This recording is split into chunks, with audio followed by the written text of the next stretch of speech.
Hey, back on Sportsbet, betting inside today, Pauly and Teddy. Time for a big game breakdown. As always, live odds, SBR odds, and Sportsbook review rating guide. Make sure you're betting with a trustworthy shop out there. Here we go. Celtics at home catching 10, 2-16.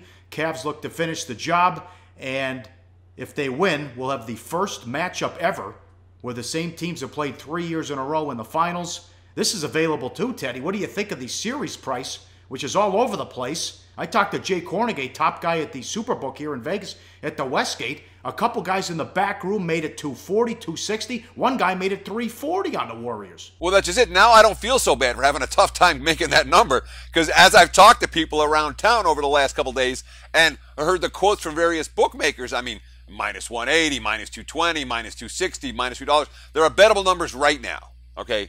Golden State, they opened 7. Now it's 7.5. Total of 225. These are only against Cleveland. These are not bettable numbers against Boston. But we're assuming that the Cavs will find a way to win at least one of the final 3 games of this series. But Warriors 7.5/225 for game 1. Series price, open lower, has been bet up. Minus 300 at stations here in Vegas right now. Minus 290 offshore. It's been Golden State taking the early money when it comes to the NBA Finals. But for this one, well, Cavs got to win one more game before we can talk about them officially in the NBA Finals. All right, that'll be hardcore tomorrow if they on Friday's show if they close it out tonight. Cavs didn't get to the basket enough in Game 3, and it cost them. Look at this graphic from Tuesday's show, and they got back to the basics. Game 3, 12 of 19 in the paint, 24 points, 39 threes. Game 4, 29 of 40 in the paint, 58 points, 22 threes. And Kyrie was the key, dating the ball inside. James' fourth foul came with 6:46 left in the second quarter. Boston led by 10.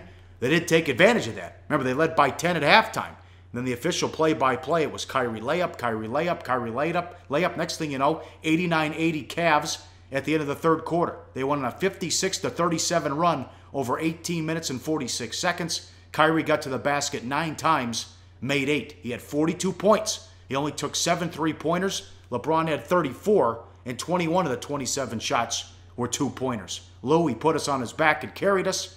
Kyrie's quote, in the back of my mind, I was like, I'm saying to myself, they cannot tie up this series. We cannot go to Boston 2-2, and then it becomes almost an even series. It was close, Teddy. I mean, we were thinking about that, and they were up 16, and the Cavs almost came back and got the cover. Yeah. Let's go back to this graphic one more time. All right.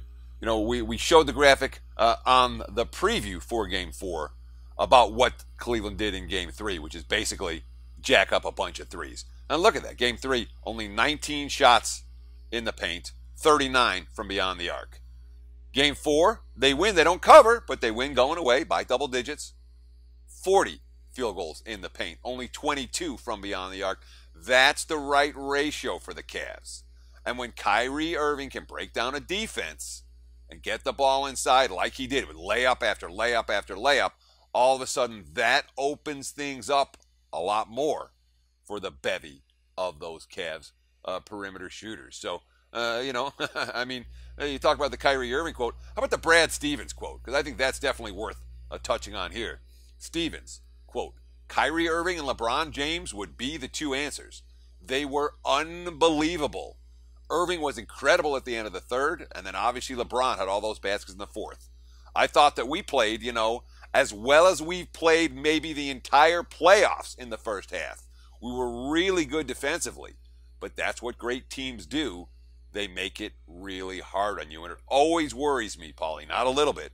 It worries me a lot when you talk about a coach that said, we just played the best game of the entire playoffs, and oh, by the way, we ended up getting blown out in the second half and losing by double digits.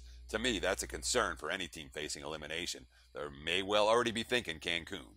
Yeah, well, no, I don't think not with this team because they played well for a half. Imagine what would have happened if guys were knocking down shots. They didn't get a lot of help from Bradley, and they certainly didn't get any help from Smart as he came back down to earth. Game 3, 8 of 14, 7 of 10 from 3 with 27 points. Game 4, 1 of 9, 8 points. He was terrible, but something they cannot fix.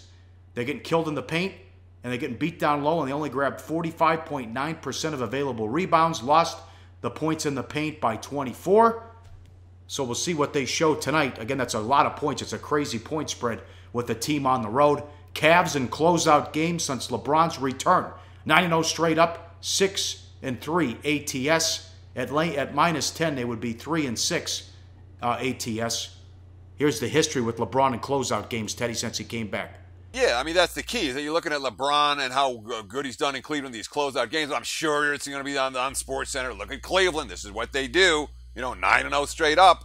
And they've cashed. They've been money makers in this role, obviously, although it hasn't been ridiculous. But, and that was a mistake on mine. That's 6-2-1 against the spread. Yeah. But if you look at the point spreads in these games, you're not seeing the Cavs -10 on the road. If you look in these closeout games, again, 9-0 straight up, great. 6-2-1 ATS, great.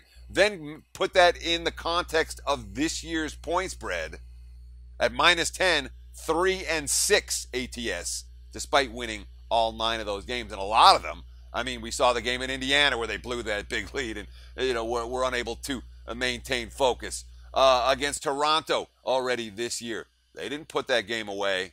If you're laying the price with the Cavs tonight, they got to put this team away and keep their foot down. And Boston, I mean, they're more likely than most teams, I think, to avoid the, hey, we're going to Cancun after the game mindset. It is a young group. They are building for the future. And you know what? They probably owe something to the home fans after those Game 1 and Game 2 disasters. From an effort standpoint, certainly Game 2 was about as bad as it gets for Boston. So I'm with you conceptually. The spread's too high. The Celtics are coming to play. All of that stuff comes into play. And yet, I'm still not convinced that I want to get to the window with Boston in this game, in a game that I'm fairly convinced they're going to lose. All right, up next, the champs. We continue with the AFC East, and huge move on the Patriots win total. Coming up next on SportsBit, betting insight today on SBRpicks.com.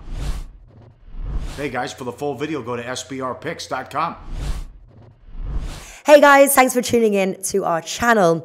Now, we've put a lot of work into producing all these free videos, so please help us out and keep all our content free for you forever by simply liking, sharing, commenting, and subscribing.